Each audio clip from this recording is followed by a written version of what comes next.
चलें गाइस, अपने लिए मैं बना कर लेकर आई हूँ चाय। आलमोस्ट दिन के जो हैं 3:30 हो गए हैं। घर पे कुछ भी नहीं था, तो बस दिलबर को मैसेज किया कि प्लीज़ मुझे फ़िलहाल दूध ही दे जाए। वो सब्ज़ी वगैरह भी दे गए हैं, तो अभी मैं थोड़ी देर तक खाना बनाती हूँ। पहले मैंने कहा चाय ले लूँ, कोई थोड़ी सी एनर्जी आ जाए। गाइस, चिकन मैंने फ्राई कर लिया था, बाकी मसाला ग्राइंड करके उसमें सारे मसाले, लहसुन, अदरक, जो कुछ भी, टमाटर, हरी मिर्च, प्याज, हर चीज़ ग्राइंड करके मैंने इसमें ऐड कर दी है।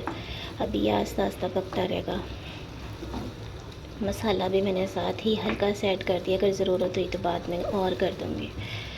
तो बस अभी किचन साफ़ करती हूँ। पानी तो नहीं है, लेकिन इनका थोड़ा सा क्लोज़ करती हूँ इसको। जब से पानी आएगा फिर हम इसको साफ़ कर लेंगे किचन को। इसको बस अब मैं ढाँप के रख देती हूँ, इसमें अभी किसी चीज़ की ज़रूरत नहीं है। इस किचन भी मैंने साफ़ कर लिया है और मैंने लिए है बर्फ़ का टुकड़ा फेस के लिए। इतनी तेज़ एलर्जी हो रही है जिसका कोई हिसाब नहीं। थोड़ा सा जग में पानी था, बर्तन वॉश किए हैं और अल्हम्दुलिल्लाह से खाना भी मेरा बहुत अच्छे से रेडी हो गया। आज हल्का सा इसमें पानी भी ऐड किया है क्योंकि मेरा दिल कर रहा था। बस अभी इसे लेकर रूम में चलती हूँ। आटा गूँध के रख दिया है, सफाई भी सारी हो गई है। आज इसको यूज़ करते। इतनी रात से फेस पे एलर्जी हो गई है ना जिसका कोई हिसाब नहीं। अब शायद इससे हट जाए। किचन में काम किया तो और हो गई है। से हम निकले, कुछ खाना था तो इनको दिया है। वो देखो ना कि, और उसके साथ अभी आज मौसम खुर्शीद साहब बहुत सख्त है। ये चिकरे ने सब छोड़ा दिया। आ जाए यही मसला है, अब वो सारा खा जाएगा। क्या कर सकते हैं, उसके नसीब का था। इतने प्यारे फूल हैं। साथ में उन्होंने ये चीज़ें भी बनाई हैं, ऐसे हम यूट्यूब पे और फेसबुक पे देखते हैं। बहुत प्यारी नर्सरी है। ये नर्सरी है या वैसे ही बनाया है? कराची की सिटी ऑफ लाइट्स। ये एरिया वैसे भी बहुत खूबसूरत है और यहाँ पे बहुत प्यारे प्यारे फूल हैं।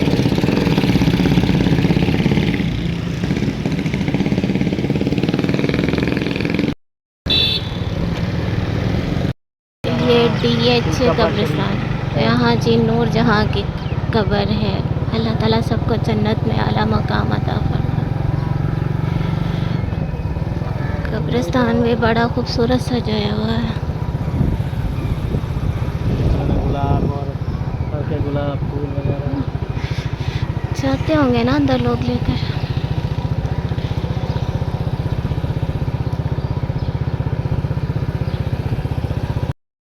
ये बहुत प्यारा है घर भी।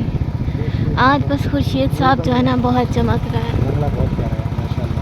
वो वाइट कलर दिया हुआ है और दीवारें छोटी हैं इसलिए ज़्यादा अच्छा लग रहा है। ये पौधा देखिए कितना बड़ा, जो आपको पसंद है येलो वाला। लेकिन ये वो फूल नहीं है, ये फूल मुझे पसंद है। हाँ नहीं, ये नहीं वही है, थोड़ा बड़ा है ये, सेम वही तो पूरे है। घर को जंगल बनाया है। हाँ जी। ये चीज़ दिखाओ यार, क्या बात है, मानो दिल खुश हो गया यार। मुझे तो बस ये वाला पसंद है। ये वाला घर भी बहुत खूबसूरत है। कौन सा? ये ब्लू वाला ना, उसका वाइट यहाँ ये वाला मतलब एक अलग लुक दे रहा है ना। यहाँ पे आपको बंगले VIP मिलेंगे। कराची रोशनियों का शहर है, यहाँ पे जर्मन शेफर्ड भी होते हैं और भी काफ़ी सारे डॉग्स की नस्ल हैं। ये वो देखो, this one German shepherd is coming. अच्छा, मैं वही बोल रही हूँ कि इनका सेम, जहाँ भी आप देखोगे इनके कलर यही होंगे, ब्राउन और ब्लैक। ये बहुत एक्सपेंसिव है और बहुत वफादार कुत्ता होता है। अच्छा, एक है ना नस्ल है, मतलब उसके हिसाब से। बस मुझे जो कराची की चीज़ें अच्छी लगती हैं वो ये सिर्फ ग्रीनरी है और ये चीज़ें। पर कोई बात नहीं, जहाँ भी जाएंगे अल्लाह। क्या दिखाऊं? मतलब मैं कुत्तों के बहुत कटा है ना। आज के हम कहाँ? आज हम सिंह पे सर्च करेंगे। तो कब वो जल्दी जल्दी देखो देखो देखो उसको बना ये देखो यहाँ पे लेकर खड़े हैं, कितना क्यूट है ये। ये अक्सर मूवीज़ में दिस वन बंगला नहीं, ये चीज़ अच्छी लग रही है, दिल खुश हो जाता है। शूट कर सके हो। पापा भी आए शूट कर देंगे आपको। शेर भी बनाया हुआ था उन्होंने। चलें गाइस, बहुत है इतना। इस घर आ गई हूँ बस। अभी मैंने आटा गूंद के रखा था, अभी मैं बनाती हूँ रोटी। सालन तो मेरा अल्हम्दुलिल्लाह से बहुत अच्छा रेडी है और गैस तो बिल्कुल नहीं आ रहा। बस अभी इसको रोटी बनाती हूँ। और ये वाइट आटे की मुझे बिल्कुल भी नहीं अच्छे तरीके से रोटी बनती। खैर बनाती हूँ, फिर आपके साथ शेयर करती हूँ। और ये निशान अभी भी नहीं जा रहा और ये पत्थर टाइप हो गया है और बहुत हार्ड हो गया है। गाइस, आज का जो ब्लॉग है वो मैं यहीं पे एंड करती हूँ। उम्मीद करती हूँ कि आपको मेरा ब्लॉग अच्छा लगेगा। अगर अच्छा लगे तो इसे लाइक शेयर लाजमी कीजिएगा। अपनी दुआओं में भी याद रखिएगा। और दिलबर साहब के आने से ना तकरीबन 8 साढ़े 8 बजे के करीब मैं अपना ब्लॉग एंड कर लेती हूँ और फिर उसको एडिट भी कर लेती हूँ ताकि मेरे अपने काम जो है ना वो कंप्लीट हों। तो कभी देर सवेर भी हो जाती है। इसके साथ साथ कल भी ऐसे ही मैंने अपना ब्लॉग जो था वो टाइम से पहले एडिट कर लिया था, लेकिन बहुत सी वीडियोस, बहुत से मैसेजेस, बहुत से कमेंट और बहुत सी ज़लालत जो थी वो बाद में आई। तो मैंने मुनासिब नहीं समझा कि अब मैं बैठकर यहाँ वीडियो बनाऊँ। लेकिन अगर कोई इंसान खामोश हो जाता है ना तो उसकी जो खामोशी है वो कमज़ोरी नहीं होती, वो उसकी तरबियत होती है। 1 दफ़ा 2 दफ़ा 3 दफ़ा कोई 10 दफ़ा हो चुका है कि जब दिल चाहता है वीडियो बना दी जाती है। ये वीडियो बाकियों के ऊपर क्यों नहीं बनती? सिर्फ़ इस वजह से कि वहाँ पर आवाम जो है वो खा जाएगी और ख़ास तौर पे रिश्तेदार ही बहुत अच्छे तरीके से जवाब देंगे। सनिया को सिर्फ़ गंदा या टारगेट इसलिए किया जाता है कि इसको आप जितना भी बोल दोगे तो इसके बारे में कोई भी नहीं उठेगा। तो मैं ये बताती चली जाऊँ कि मेरे साथ सिर्फ़ एक ज़ात है, ठीक है, जो मुझे कभी मायूस नहीं होने देती। मेरे साथ मेरे रब की ज़ात है और मुझे अपने अल्लाह ताला की ज़ात पर बहुत भरोसा है। सिर्फ़ मैं ही दिलबर का खाती हूँ, बल्कि दिलबर को भी छोड़ो, सिर्फ़ इस दुनिया में मैं खाती हूँ। बाकी सब जो है ना वो पानी भी पैसों का आता है। हवा और कार्बन डाइऑक्साइड पर ज़िंदा हैं। सब हवा खाते हैं, ऑक्सीजन खाते हैं, ठीक है, कार्बन डाइऑक्साइड ले रहे हैं। सिर्फ गैसेस पे ये लोग ज़िंदा हैं। बाहर का खाना, घर का खाना और जितनी भी अल्लाह ताला की हमारे लिए बनाई गई नेमतें हैं वो सब सनिया खाती है। बाकी सब जो हैं हवा पर ज़िंदा हैं, ठीक है। और मैंने भी खाना अभी स्टार्ट किया है, वरना उससे पहले मैं भूखी रहती थी। उससे पहले मेरा जो था ना खाना पानी बंद था। मैं ऐसे ही इतनी बड़ी हो गई ना। ये मैं सिर्फ मैं मतलब मैं अपनी दिलबर के साथ निकाह से पहले मैं सिर्फ जो थी चंद माह की थी जो सिर्फ पानी वगैरह पीती थी। और ये 50 से 60 साल की तो मैं 1 साल में हो गई और इसमें कोई शक नहीं है। मैं 1 साल के अंदर ही 50 साल की हुई हूँ। बाकी सब छोटे हैं, बाकी सब दूध पीते हैं, ठीक है। बाकी सब वो जो है वो बोल दें तो उनको कुछ पता नहीं चलता, ठीक है। इतनी दुश्मनी, इतनी बैड लैंग्वेज यूज़ करना किसी औरत के बारे में जिसने आपके लिए कोई अल्फाज नहीं बोला, कुछ भी नहीं किया, उसको इतना सुनाना, ये कहाँ का इंसाफ है। कुछ आते हैं लोग जो फिर उस तरह के चस्के लेने के लिए। तो मेरा आप सबके लिए एक ही जवाब है, सेम टू यू, ठीक है। आप जैसा अपने लिए सोचते हो वैसा ही आप दूसरों के लिए गुमान रखते हो। आप खुद गलत हो तो आप दूसरों को भी गलत समझोगे, ठीक है। कुछ चीज़ें होती हैं लेकिन हमेशा ऐसा नहीं होता। जब दिल चाहता है, जब भी दिल चाहता है, फिर बाकी भी उठ कर आ जाते हैं। रिश्तेदार, ये वो फलां। क्या मैं किसी की बेटी नहीं? क्या मैं किसी की औलाद नहीं? क्या मेरे माँ बाप को तकलीफ़ नहीं होती? ठीक है, हमारे घरों के रिश्तों को गलत नाम दे देना, किसने आपको इतनी इजाज़त दी है? मैंने पूरी रात रोकर गुजारी है। आज दिलबर साहब ज़बरदस्ती बाहर लेकर गए, बाद में कहते हैं कि हम पार्क चलेंगे। मैंने उनको टोटली इनकार कर दिया, मेरा कहीं भी जाने का मूड नहीं है। आप यकीन करें गाइस कि मुझे जो डॉक्टर ने मेडिसिन दी है वो मेरे ऊपर इतना अटैक कर गई है कि शुगर है, मेरे किडनी या मेरा यूट्रस नहीं फट गया। मैं जिस पोजीशन में इस टाइम हूँ वो मैं जानती हूँ, और यहाँ आकर डेली मैं आप लोगों को ये भी नहीं बता सकती। मैंने पिछले दिनों व्लॉग बनाना छोड़ दिया क्योंकि मेरे अंदर हिम्मत ही नहीं थी। ठीक है, आप नहीं जज कर सकते, सिर्फ 10 से 15 मिनट के व्लॉग से पूरे दिन को आप जज नहीं कर सकते कि किस तरह गुज़रता है या रात किस तरह गुज़रती है।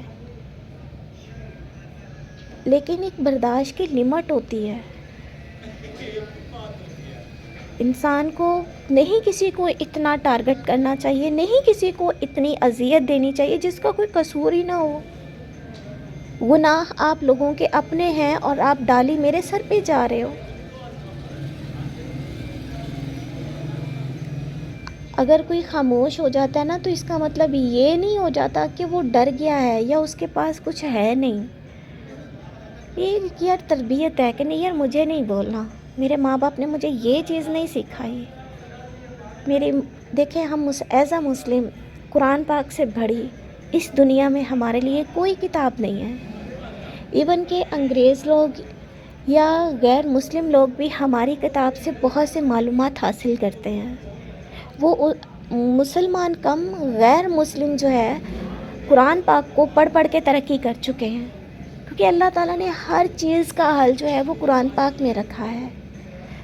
तो मेरी माँ के कुरान पाक पढ़ने का मजाक बनाया गया, उस किताब का मजाक बनाया गया। ये तो सनिया है, सनिया का कसूर क्या है कि उसने एक शादीशुदा मर्द से शादी कर ली।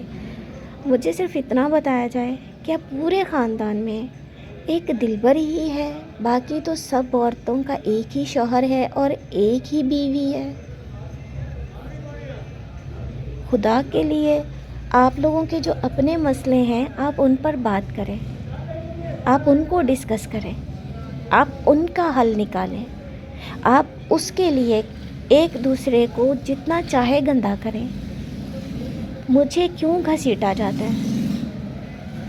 आप लोगों की तरह मैं भी एक इंसान हूँ, मुझे भी तकलीफ़ होती है। क्या यहाँ आकर रो धो कर ही संपत्ति हासिल की जा सकती है? मेरी भी एक बेटी है, आप मुझे इतने गंदे नाम से पुकार रहे हो। अगर एक और बात करना चाहूँगी, मुझे दूसरों से कोई गिला नहीं, मेरे अपनों ने मुझे गंदा कर दिया। यार कैसे, मतलब जो मुंह में आया बोल दिया गया। अगर एक इंसान चुप हो गया है तो बस कर देना। क्या अभी भी मन की शांति या आपका दिल ठंडा नहीं हुआ? ये किसी एक इंसान के लिए वीडियो नहीं मैं बना रही, मैं सबके लिए बोल रही हूँ। ठीक है, मुझे पता है मेरी ये बात करने पर भी अब इस पे बहुत सी बातें हो जानी हैं। मुझे जितना गंदा किया गया उस पर तो सब ने अपने 32 के 32 दांत निकाले। ठीक है, फिर बोल दिया जाता है कि जैसा करोगे वैसा भरोगे। क्या जो आप कर रहे हैं, क्या आप लोगों के साथ वैसा नहीं होगा? आप मुझे ये बात तो तब बोले ना कि आप जैसा करोगे वैसा भरोगे जब आप साफ़ सुथरे हों। अगर आप लोगों ने फॉर एग्ज़ाम्पल शादी नहीं की, ठीक है ना, आप मुझे ये बातें तो सुना रहे हो ना, तो क्या कल को आपके सामने ये बातें नहीं आएंगी? लोगों ने भी सवाल किए कि जवाब आप अपने काम की बातों का दें, लेकिन मेरे जब दिल चाहता है मैंने ऐसा रिएक्शन कभी भी नहीं देखा, कभी भी नहीं देखा कि जो बिला वजह किसी को इतना सुना दे, ना कोई बात, ना कोई लेना देना। अपने बैग उतारे हैं कि प्लीज़ मुझे पैकिंग करनी है और पता नहीं कब निकल जाना है, तो इस वजह से अभी खैर कोई फ़ाइनल नहीं है, लेकिन मैंने कहा प्लीज़ आप मुझे बैग उतार दें, मैं अपना सामान पैक कर लूँ जितना मैं कर सकती हूँ। लेकिन मैंने आज नहीं किया क्योंकि मेरा दिल नहीं किया। ठीक है, मेरे ऊपर इतने इल्ज़ाम लगाने की बजाय आप लोग अपना आप देखें, अपने घर के मामलात को देखें। ठीक है, मुझे इस चीज़ों में ना घसीटा जाए तो ज़्यादा अच्छी बात है। आप लोगों ने मुझे बोला, जो भी कुछ बोला, मेरे वालिदैन को बोला, उसके बाद मेरे वालिदैन ने मेरी जो की, ठीक है, जो भी हुआ मैंने सबको अल्लाह की रज़ा के लिए माफ़ कर दिया। ठीक है, क्योंकि वो ज़ात ऊपर बैठी है, वो इंसाफ़ करेगा। मेरा बहुत दिल दुखा है, मैं बहुत रोई हूँ, मैंने बहुत गंदी बातें सुनी हैं, अब मेरी बस हो गई है। लेकिन अल्लाह ताला की ज़ात ऊपर है, वो ज़रूर इंसाफ़ करेगी। ठीक है, ये जो पर्सनल नंबर है, आज से 2 दिन से इसके ऊपर इतनी रॉन्ग्स कॉल आ रही हैं, इतनी रॉन्ग्स कॉल आ रही हैं और इतने अजीबो-गरीब मैसेजेस आ रहे हैं। ठीक है, ये तो मेरा पर्सनल नंबर सिर्फ जानने वाले ही शेयर कर सकते। सिम पे कोई मैसेज नहीं आया ऐसे ही मैं बोलूँ। ठीक है, लेकिन मेरे फर्स्ट जो मेरा पर्सनल नंबर है उस पर कॉल्स आई, मैंने दिलबर को दिखाई। उन्होंने बोला कि चलो आप इसको छोड़ो। फिर उन्होंने मुझे बोला कि आप मेरा नंबर देख लें, इस पे भी तो हज़ारों कॉलें आनी। चंद नंबर उसमें से सेम थे और कुछ उसमें से सेम नहीं थे। ठीक है, लेकिन मैंने किसी की भी कॉल पिक नहीं की। इवन कि मेरी फैमिली भी मुझे आज कॉल्स करती रही है, मैंने किसी की कॉल पिक नहीं की। अभी थोड़ी देर पहले मेरी अम्मी की कॉल आई है, जिस पे मेरी सिस्टर की वॉइस थी कि प्लीज़ अम्मी से बात कर लें, वो बहुत परेशान है। बस उनसे भी सिर्फ 2-3 मिनट बात हुई कि हाँ मैं ठीक हूँ, मैं थोड़ा बिज़ी हूँ, बाकी बातें मैं जो है आपसे कल करूँगी। इसके ज़्यादा मेरी माँ से भी बात नहीं हुई। मेरी ये थोड़ी सी वीडियो डिटेल में थी जो काफ़ी बड़ी हो गई है। बस इसी के साथ आप मुझे इजाज़त दें। अपनी दुआओं में याद रखिएगा और अपना ढेर सारा ख्याल रखिएगा। मेरी कोई बात बुरी लगी हो तो मुझे माफ़ कीजिएगा। आप अपने लिए और अपनी बेटियों के लिए ढेर सारी दुआएं किया करें कि अल्लाह ताला उनका नसीब अच्छा करे। अल्लाह ताला सब बेटियों का नसीब अच्छा करे। अगर आपकी बेटी तकलीफ़ में होती है ना, तो यकीन करें कि माँ बाप सुकून की नींद नहीं सो पाते। अल्लाह हाफ़िज़।